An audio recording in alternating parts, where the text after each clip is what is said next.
welcome the premier diversity and inclusion consultant to the accounting profession, my friend Jina Etienne.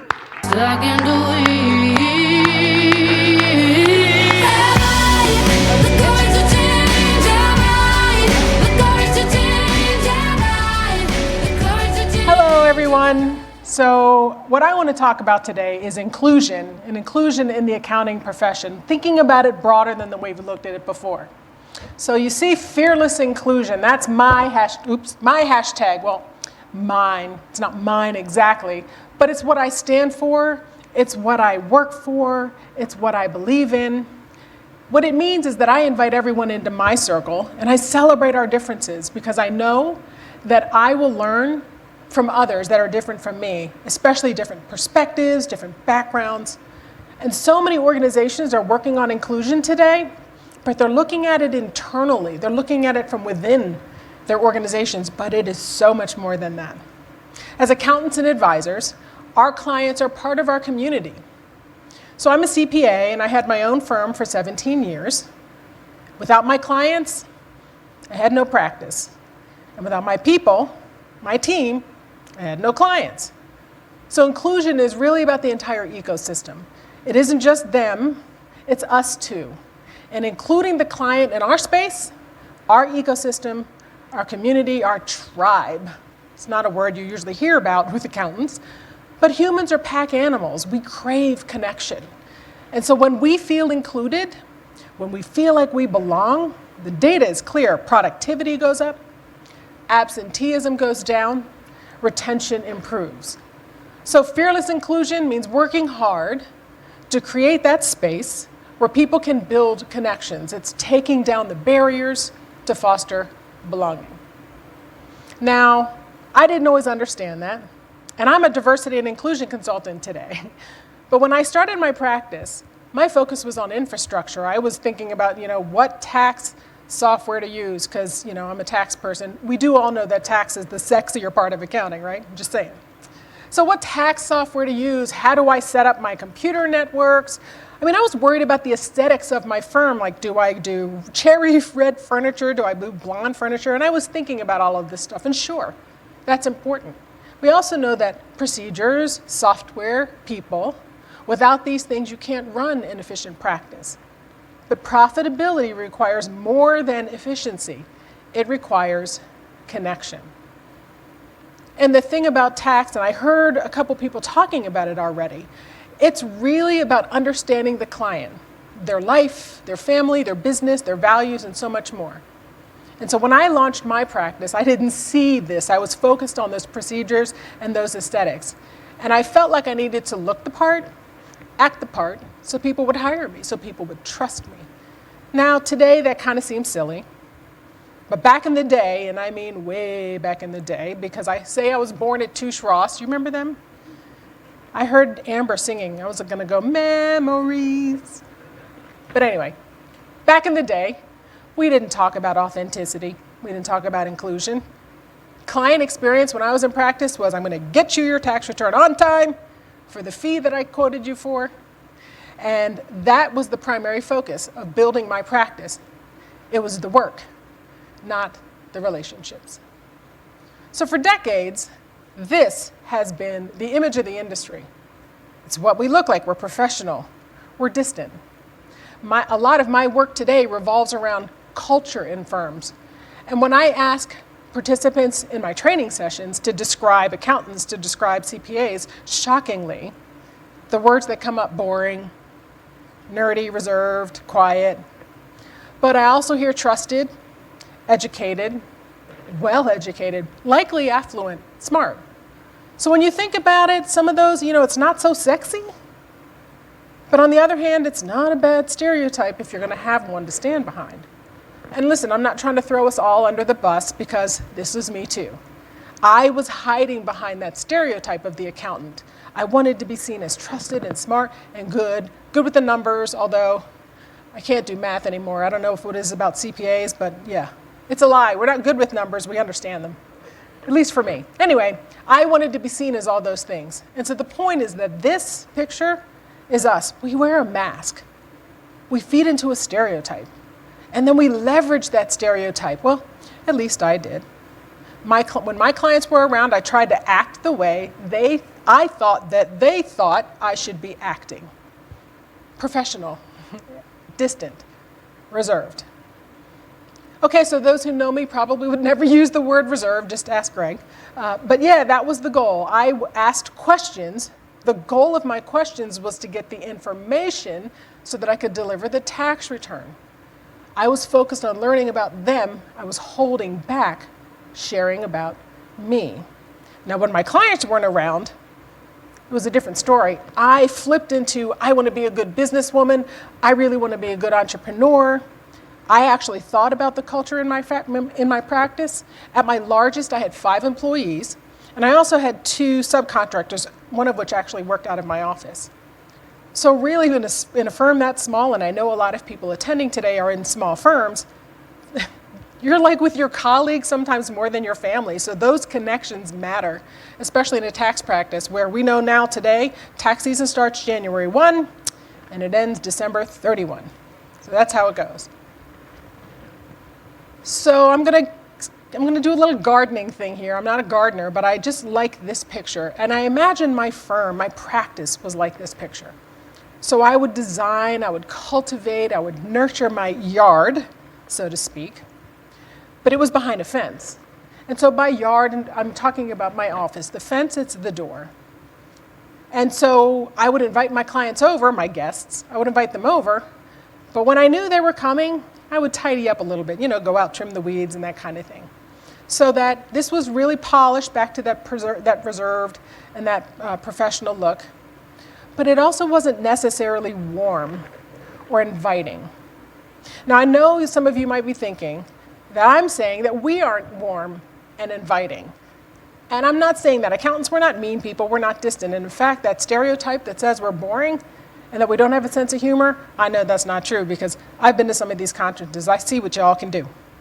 So, but it's like one of the best kept secrets. And when I looked out at the faces in those audiences, in those conferences, I knew that those stereotypes were busted. One time I asked somebody to describe an accountant and they said, good looking. And I looked out and I'm like, yeah, you're actually right. So as it turns out, we have a sense of humor. And when we invite somebody in, they're welcomed, they're respected, but we're on our best behavior and we don't talk about ourselves. By the way, Amber, I should tell you, I have a crush on you because of all of the things you were talking about. This is sort of bringing it home. So speaking for myself, when I talk about that fenced yard, my fence probably look more like this. Our clients know us as accountants, tax advisors, business advisors, but as the stereotype goes, they don't necessarily know us as entrepreneurs. And in fact, all the times I ask audience to describe accountants and CPAs, entrepreneur, business owner generally didn't come up. So if those other practices and those practices out there were like mine, I was constantly working on my business, just not in my practice. And so I was committed to growing my practice. I worked furiously at figuring out that winning formula and never in front of a client. The commercial, I don't remember what it's for, but the never let them see you sweat. Does anybody remember what that is? Anyway, it was that. I didn't want them to see me behind the scenes struggling, working. So there's a lot going on behind that fence, but it isn't for anyone else to see but us. And I spent time working on my culture. I wanted to feel comfortable. I wanted it to feel relaxed. I wanted it to feel empowered. And it helped everyone in my office feel more comfortable. It helped that my mother actually was my office manager. And everybody actually called her mom. And now we discovered that mom stands for my office manager. So logistically it made sense. But even the mailman called her mom. And by the way, our letter carrier was male. So mailman is okay. It's not an exclusive. It's an inclusive term. So, but as an advisor to my clients, I was the accountant. They were the business owner. My firm wasn't necessarily a business. All right, so sticking with the gardening theme, these little terrariums are our clients. We have gardening tools. We need to use different tools at different times for different clients in different ways. You get the idea. Each is unique, and our job is to support their ecosystem. It's the mix of services that we offer that help these business owners make smart, well-informed decisions. But each is an island, if you notice. We don't necessarily see them as part of a broader sort of network, sort of a community, that ecosystem I was talking about. Not only that, but we tend to each garden separately. And okay, for the record, I'm talking about gardens, but I'm a terrible gardener. I think I grow weeds better than I grow flowers. But what I'm really wanting to focus on is this picture. Times are changing. Expectations are changing. Clients are changing.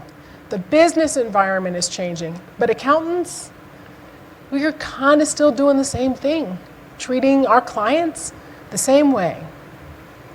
We manage them with commitment and care, but there isn't a lot of crossover.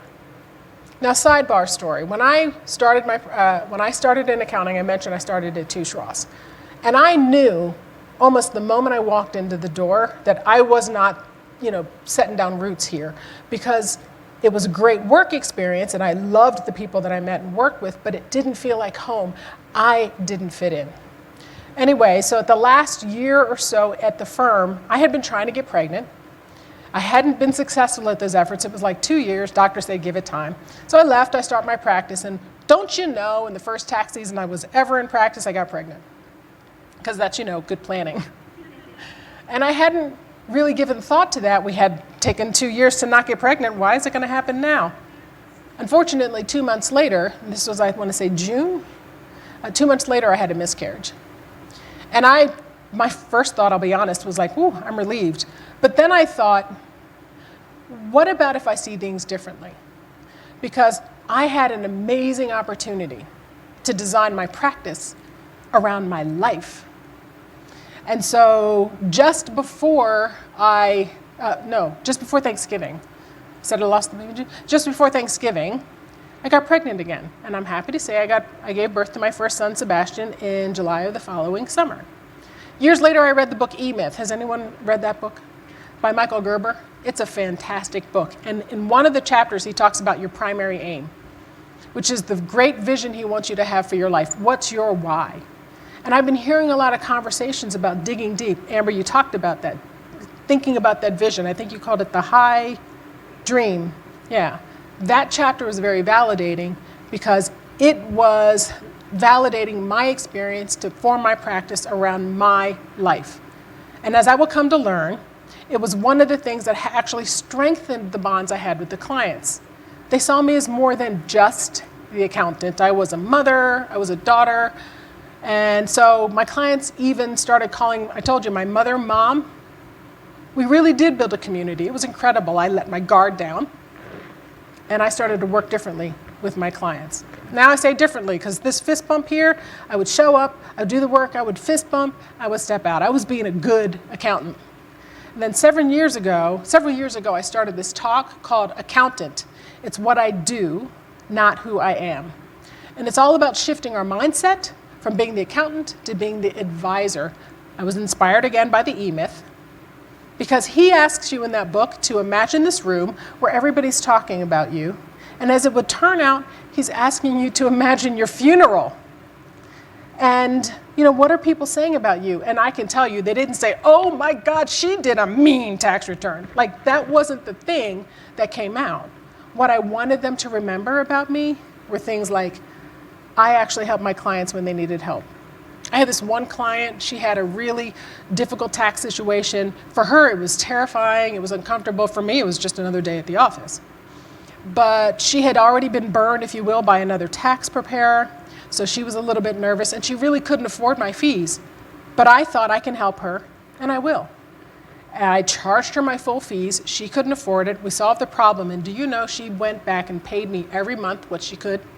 Some months she'd pay me $100, some months she'd pay me $25. I remember one month she sent us $5.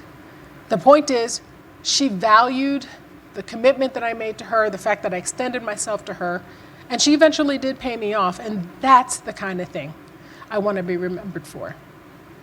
I saw my services, I don't remember who was saying it, but the tax return was the culmination of a year of relationships. I wanted my clients to drop in, I wanted them to say hi, because I knew anything we talked about had the possibility of having a tax impact, and I could really be a better advisor to my clients if I knew what they were doing. This is also for businesses as well. I went paperless back in 1998, I think it was. 2 years later, I dropped the hourly rate, mostly because I was lazy. But reality was, I knew my value had nothing to do with the time.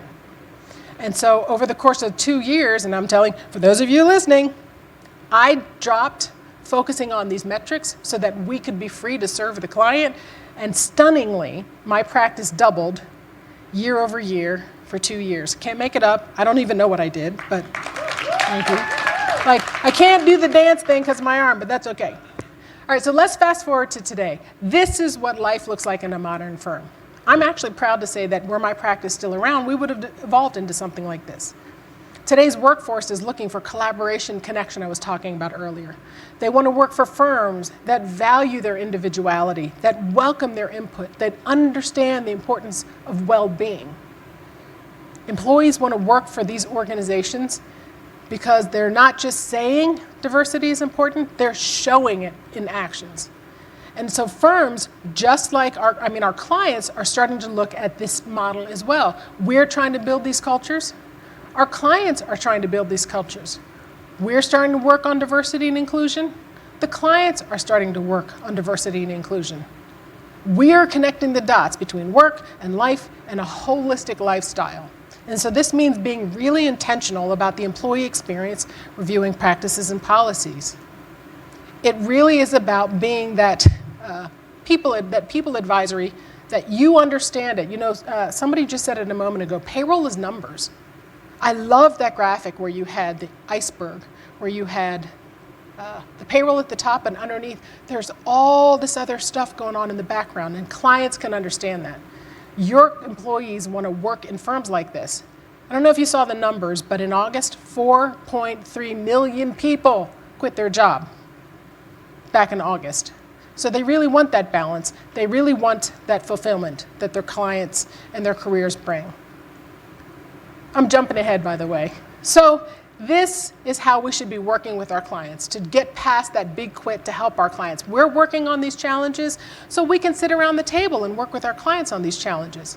I want you to imagine a room where we are sitting down and we're talking to the client about their issues, and we're not thinking about, I'm just sitting here trying to paraphrase everything that said. I think, Amber, you were talking about putting that intellectual stuff up on the shelf. This is really about understanding what our clients need. So what do we need to do differently to be effective? Do we need to change to serve our clients better? What do we need to do to help our clients win? Let's sit around the table with them in order to understand that so we can do that. We are in a very unique position to offer these services because we understand the numbers and we understand the implications of those numbers. So add what we're learning about people to how we're working on the people in our organizations, and now you can connect those dots, and you'll see a very meaningful way to serve clients. These dots are the things we figured out. Those crazy lines are the things the clients are trying to figure out. If we teach them how to identify the dots and connect the dots, we can knock it out of the park. We share our ideas as business owners. We engage our clients' teams. I work with the business owner, my team works with the team, I work with the team. You get the idea. We're talking about customer intimacy and how we can truly be leaders in this profession.